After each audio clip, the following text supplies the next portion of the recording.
this Senior Bowl a little bit. Everybody been tingly about the Senior Bowl. Ooh. Yeah, it's that time of year, dog, where we look at people that are never going to be on our team. Yeah, I got a mock for you. I started off with one of the standouts. Now, there were a couple of O-line standouts that are very interesting. Yeah. And listen, I did not fly down to the Senior Bowl, but I have people who tap into the Senior Bowl. So I've gotten a couple of reports on these guys personally. This is also some names that showed up in an ESPN article, so check them out on their update on the Senior Bowl. Gage Zabel. Number one name. That, you know about a Gage Zabel, do you, my guy? I know about a Gage Zabel, 6'5", 316 pounds. He was reportedly on Tuesday the best offensive lineman out there. He was exceptional through all the drills. They're the best in every single one of the one-on-one portions, showing great strength and a sufficient anchor to slow down rushers. You know, I'm looking for a good anchor. You know, I'm looking for a good anchor. He played all three spots in practice. So, of course, center, tackle, guard. But he looked most comfortable inside. Oh, hold your horses, Jordan JC. At guard and center. There we go. Give me a 6'5", 316-pound center. Where most scouts have him projected, Zabel could be a top 50 player. He's on projection to be a second-round pick. Zabel is on my list of guys that I do believe the Chicago Bears should take a serious look at in the second round. I think that he is when you talk about first off, I guess I should get you out of college, out of North Dakota State. You kind of look at him and go, all right, well, you know, what kind of competition we taking? Is he going up against some of those tough names? To me, here's my thing when I look at Zabel. You can't teach size, you can't teach strength. And I think he has all of it. He was a tackle in college, but again, can he project better inside? I would try to move this guy. Of course, guard is the easy option, but I would truly, if you are the Bears, go out there and see if this is your center of the future. I saw him take a couple of snaps and some videos that people sent me yesterday. He looked really good, looked really comfortable taking snaps. Didn't look like he was. Now, again, this is without defense taking your head off, right? So you got to work with this kid. There's a long way to go, but I think that the versatility of this young man is exactly what you want to see, and it seems like he's gained some weight just since the season has ended, going into the Senior Bowl. Yeah, if you're you want to get me hot and ready and tingly, give me a Gage Zabel, because I've been on you know, he's been on my radar for a couple of weeks now. I've actually checked into him a few times, and his stock is only going up. You're talking about somebody who you get in the second round. We got 2 picks in the second round, 39 and 41. I would love it if we use one of those picks on a Gage Zabel to shore up that center position. And one of the reasons being, you always talk about certain schools that are known for like bringing out certain positions or are known for developing certain positions. If you think about Notre Dame, what's the position you think about? You think about tight end. Tight end, I was going to say. I think about tight end. Like, you know, I don't think running back. I'm sorry. I don't think running back. I don't think wide receiver. Chase Claypool. That was Chase Claypool. That's right. Yeah, catching everything in his breast. Who was the Cubs? The side note. Who was the Cubs pitcher that actually wasn't that oh my goodness. Oh, he was a tight end at Notre Dame, wasn't he? He was a tight end, and he ended up being a pitcher. He did. Jeff Samardzija. Yeah. I love Samardzija. I ain't gonna lie. Yeah. He switched sports. But anyway, back on topic. Yes, North Dakota State is known for putting out some dogs when it comes to the offensive line. There's a couple of names from back then. Dylan Radins. You remember Cody Mauch. I think we talked about a Cody Mauch back then a few years back. So they're always pushing out these maulers. Huh? Big Mauch guy, are you? Big Mauch guy. You know, I'm big Mauch guy. You know, I don't have a problem with a Mauch. So these they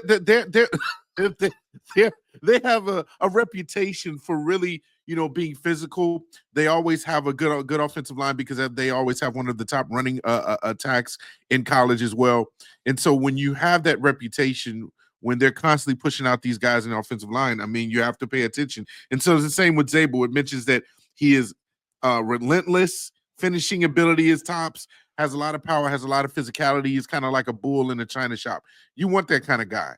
And, compared to what we have now in Coleman Shelton, I mean, clearly that's, obviously better than that. So I would love a Gage Zabel in the second round. Again, address the trenches, and you got yourself a center for, I think, for the future. Now, listen, I think that he's interesting at center. I would like to see him there. He did great at left tackle, right? Maybe we don't need to reinvent the wheel here. He was a phenomenal left tackle, 961 snaps over there, only allowed 1 sack. Maybe he is your left tackle of the future. My thing is go out and draft him for the versatility of, could he be tackle? Could he be guard? Could he be center? Like, I think you need to address this, the trenches as a whole. And if you've got a guy that's coming in, depending on who the O-line coach is, and they got Steve Crutchley out there who has, like you said, when you talk about North Dakota State, like able to churn guys out. Like, to me, that's very important for, what's coming into coming into the NFL and already having a running start. I feel like that's what you get with North Dakota State. Now PFF had him graded last season as his best season, a 90 overall grade. They also have him ranked as the 41st prospect on this list. And what pick we got there, Jordan JC? We got 39 and we got 41. Oh, okay. Right, all right. there. Let's We're have a right little conversation there. Another name that popped up that I thought was very interesting was Anthony Belton. Oh yeah. Heard from a few people about Anthony Belton. He is also a tackle that you could get later out of NC State. Wolfpack guy, big boy, big boy, 6'6", 336 pounds. I will say this as well. He's out of Tallahassee, Florida. It's just something about them Florida boys. It's a little bit different. Yeah. Yeah, I mean, very aggressive, gets after you. Hospitality. You never know. You never know what you're gonna get out of them Florida boys. Yeah, I mean, he might take out the left tackle. He might trap real quick. You never know. But said it was what was said about Anthony Belton. It was a challenge for pass rushers to get around Belton on Tuesday, while he mostly played left tackle. The 6'5", 345 pound. What did I just say he was? They got him listed heavier. Are they hyping these mugs up? That's a lot of weight. I don't know, man. That's a big boy. 9 pounds right there. That's a big boy. Maybe not. Been a while since the season ended. 345-pound Belton also slid inside for multiple reps. His strength stood out the most as he used his complementary anchor to shut down rushers. Belton was outside of my top 8 rushers and offensive tackles entering this week, but he helped himself by displaying his versatility and power. Here's the one thing that I've been hearing about Anthony Belton the entire time. The versatility is a little bit new. I'm not gonna lie to you. The power is what I've been hearing about him. Just a pure monster of a man. Yeah. And aggressive, gets after it, looks to cause some damage. Those are the things that I like to hear when his name is brought up, and it seems like it is something that we constantly hear about this young man. Now, Anthony Belton, he's probably more of a 4th or 5th round pick, but could you see him moving up in the draft here? I think that is a serious possibility if you're trying to address more in the trenches later. We're not going to use all these picks on offensive line, guys. We're just not. So you're going to have to take some of those guys later on in the draft in your 4th and or 5th round. To me, if he moves up to the 4th round, I would be all in on going and getting a guy like him. I'm assuming you're going Will Campbell or Kelvin Banks Jr. early. If that plays out that way and we go 2nd round, Gage Zabel, senior. By the way, these guys, of course, as the senior both, so they're all seniors. The experience to me matters. Yeah. There you go. The experience to me matters a lot. So if I went second round, 41st pick, Gage Zabel, maybe use that 39th pick to go on the defensive line, and later on in the draft, you want to attack the trenches again. To me, this is a great name to keep an eye on. Experience, able to step in, kind of already understands, has an anchor, like how this young man's built. No, strong hands, 36-inch arms is what they're saying. He was limiting pass rushes all day, putting people on the ground. I mean, that's the mentality I want in your offensive lineman at the very least. Somebody who's extremely aggressive and plays with their head cut off. Like those are the type of linemen that I want, especially if you're talking about in the developmental rounds, like the 4th, the 5th, the 6th, where you see something in them that you can continue to tap into and develop. And I think we have the staff that can do that. So when you bring in a guy like Anthony Belton, he probably can continue to grow in his game. And those, of course, we're talking about where he could potentially be now.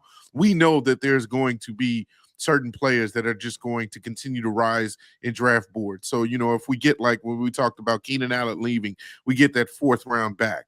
That could be where we, pick this guy. Or if he gets in the 3rd round, that's where we could pick this guy.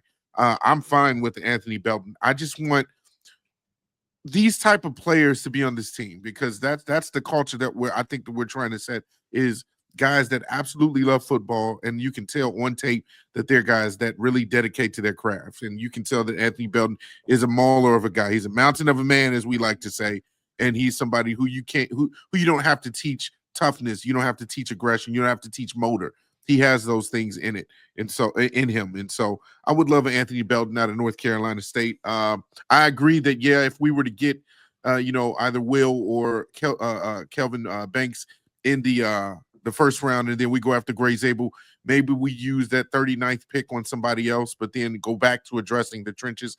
Yes, we do have other areas of need as well, but I wouldn't be mad if we use 3 of those first 4 picks addressing offensive line. Yeah, listen, I'm not. I think that you're going to invest heavily, and again, this is where you're supposed to take these guys, but this is a project guy to me.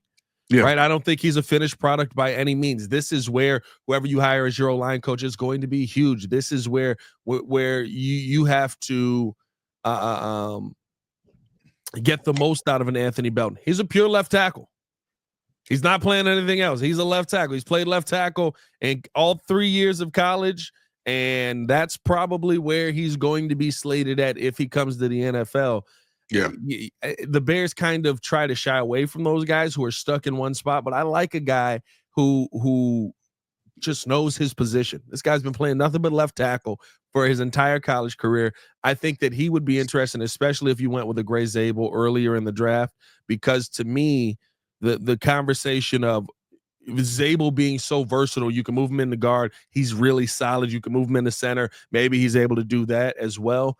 I think that's a better conversation to have when you have a pure left tackle on the field. Mm-hmm. Yeah. You know what I mean? So we'll see what ends up happening with that. Now, I did promise we'll finish out with a running back here. Oh boy. Oh boy. Right. Here we go. All right. Here, Pat's bringing up running Jordan back. JC. Who later you got? round guy. All right. Probably. Now you would have to go, more than likely you couldn't go Anthony Belton and this guy probably, unless you took him in the 3rd round, which if we're taking 3rd round running backs. All right. Okay. No, that's your cutoff, huh? That's where I start to get iffy. You got to be that dude in the 3rd round, right? I don't know if this guy's that dude, but I do think that he could be. First off, I know he comes from good stock. I do think he could have some really good pedigree in the NFL. Okay. And I believe that with proper blocking, you could get more out of him. Might I interest you in Junior out of Georgia, 5'9", 205 pounds. I don't know what they're listed him at from the Senior Bowl here, but what do you got for a Trevor Etienne? Not a Travis Etienne Jr. Oh my God. Trevor Etienne. Because of the Senior Bowl, Etienne was unstoppable in every single running back drill. Seems like he lost height and weight, according to, I don't know who's measuring. At 5'8", 202 pounds, Etienne is a blur out of the backfield as a receiver with excellent twitch and open field speed, pretty much what Ben Johnson wants. American team's linebacker and safety could not keep up with him during drills designed to simulate one-on-one coverage.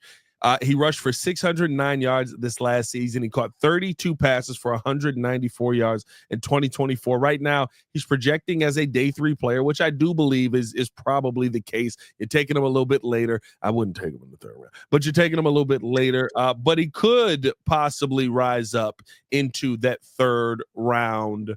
Jordan JC, might I interest you in a Trevor Etienne? And you know what? Before you do that, Jay Grizz, you are 100% right. I hate to do this to you, Meaty, but we are over 100 in the chat. Over 200 in the chat. Oh, yeah, all right.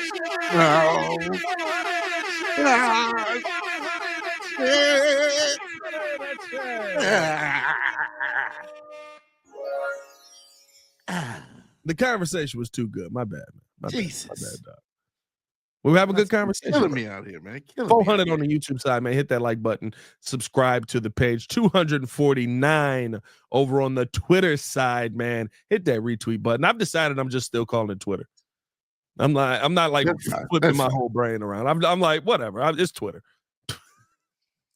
Now back to the exhausting running back conversation.